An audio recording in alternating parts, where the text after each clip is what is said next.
What's up guys, Richard here. Today we're going to learn how to make a fade in, fade out effect. This is basically what we're creating. This right here, a thing that we can just activate through a simple boolean that fades in and fades out a screen. Very handy for creating loading screens, menus, stuff like that. And then you can just activate this from other scripts. So let's begin. Okay, so let's start by making our fade in, fade out script. So first thing you want to do is you want to come over to the GUI over here and you want to pull in a canvas. So I've got a canvas just here.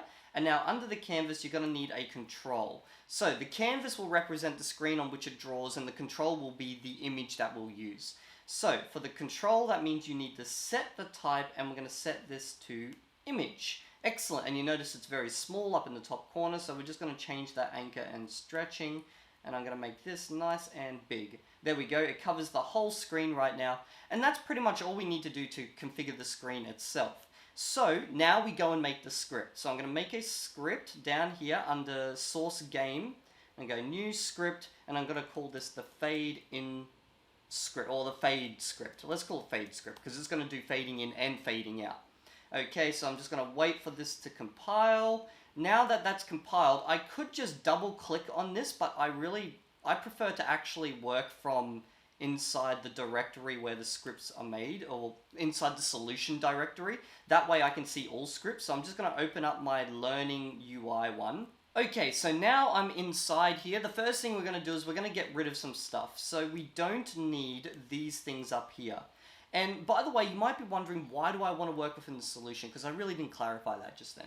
Well, the reason is I can see all the other scripts at the same time, and also it automatically connects up to Flax correctly for me, which means that it gives me all the hints and automatic input and stuff like that. So the first thing we're going to need is we're going to need a reference to both the canvas and the image. So we're going to go a public UI canvas. And we're going to call this, we're just going to call this canvas control. And then, by the way, if you don't see something automatically popping up here, like it's giving you an error, just go using Flax Engine .gui. Sometimes, like, I don't even know why mine actually just works straight up. Like, technically that should just pop off an error. Maybe because, I don't know, it's got a cache somehow. But anyway, let's go UI control. And then we're going to go image control. Now, these two, when I save these and I come over to my actual project, if I come have a look here at the canvas, there's no scripts on it. So we're going to drag on our fade script. Only in the editor, I guess I can do that. Why is that not letting me drag? Oh, I'm thinking Unity. I've been doing some stuff with Unity. Okay, let's just go over here, fade script. Now, what we're going to do is we're going to grab the canvas, slap that straight on top, grab the image, put that on top, and that will be it for public variables, except for one more public variable, which we'll get to a second. Now, we need to know what states our UI is going to be in. So we're going to go create an enum that will track those states. So we're going to go private enum, and then we're going to go fade state enum, and the states are going to be awaiting activation. That means it's waiting for us to activate it. Then there's going to be an activate state, which is like a once hit does this, then moves on. Then we're going to have the fade in state, which is actually going to do the fading part. Then we're going to have a hold state, which is basically where it's just going to sit there waiting basically to be turned off. So I could even call that awaiting deactivation. Actually, let's do that. Awaiting deactivation. Even though it's more verbose, it will allow us to kind of visually see what's happening a bit better. And then we're going to have a fade out, and from fade out, once it's completed that, it's going to go back to awaiting deactivation. Why do I capitalize all my W's? Okay, now obviously we're going to need a variable for that enum, so we're going to private fade state enum, and I'm just going to call it fade state, and it's going to start in the awaiting activation. So there we go. Now, there's a few other things we need. One, we're going to need to know how far through a fade it is. So that means we're going to need a float. So we're going to call this fade timer. And it's going to just start with 0. Another thing we're going to need is the ability to turn this fade on and off. So this is going to be a public variable. So we're going to go public bool is active. Just to follow kind of the Flax convention. And then we're going to have a get and a set. Now, the get is basically going to return true if it's not in an awaiting activation. So return true if fade state is not equal to awaiting fade state enum awaiting activation. So basically that will be true, and then we need to also set it. So if we set it, first we want to check what value they're setting. So if they're setting the value to true, then that means we want to have it so that the fade state becomes active. And then if they set it to false, well, we're going to want it so that it does the reverse. The fade state becomes to awaiting deactivation, no, fade out. So fade out, because then it will start that whole fade out process. But we only want you to be able to activate it if it's not already going through its cycle. So we're going to go if fade state is equal to fade state enum, and then we're going to go awaiting activation. So you can only activate if you're in a current awaiting activation mode. And then the same thing for turning off. We only want that to happen if you're in the awaiting deactivation mode. So we're going to go fade state enum awaiting deactivation. Excellent. So that will give us a variable that we can set and control this entire thing. Now the next thing is, we're going to also need to track the original color of that image background and also the image itself. So we're going to go private image. So this is the GUI element that will represent the image. So image ref. So I'm just going to call that. Now we need to set that and also its color, its original color. Private color, image color. Okay. Now the reason we have two different images here is because a GUI UI control is basically like the parent control that contains all the different types of controls and only really gives you basic access. But if you want to access the fine-grained things of that specific type of control, you need to basically convert it to something you can work with. So that's going to be our first step. So under the onStart, we're going to go if the image control is not equal to null, because if the designer or whoever's using this hasn't set it, then don't attempt to do any of this. And then we're going to go image ref is equal to, and now we're going to go image control, and we're going to get this as a image, and that will allow us to basically convert that and store it. Now we also want to store the current color at the beginning, so we're going to go image color is equal to image ref.background color.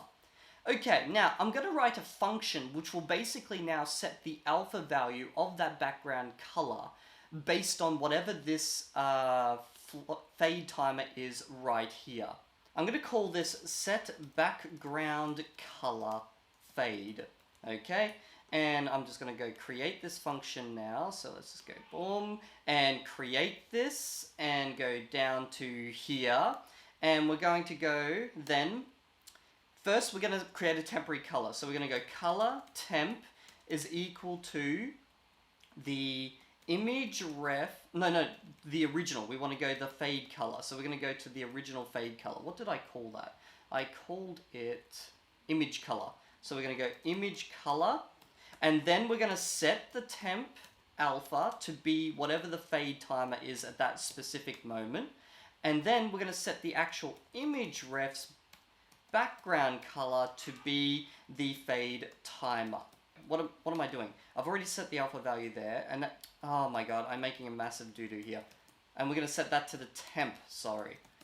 Okay, there, we've set the temp fade color, we've set its alpha, and we've applied that, and then I call that here. So now all we need to do is switch between the different states, see what state it is, and find out what that set background fade timer needs to be.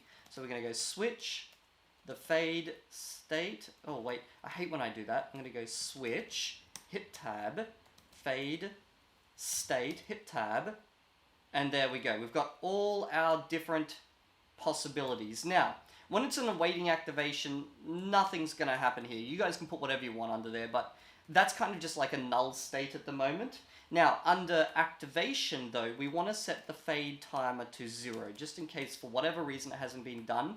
And then we're going to change the fade state to be fade state, fade in.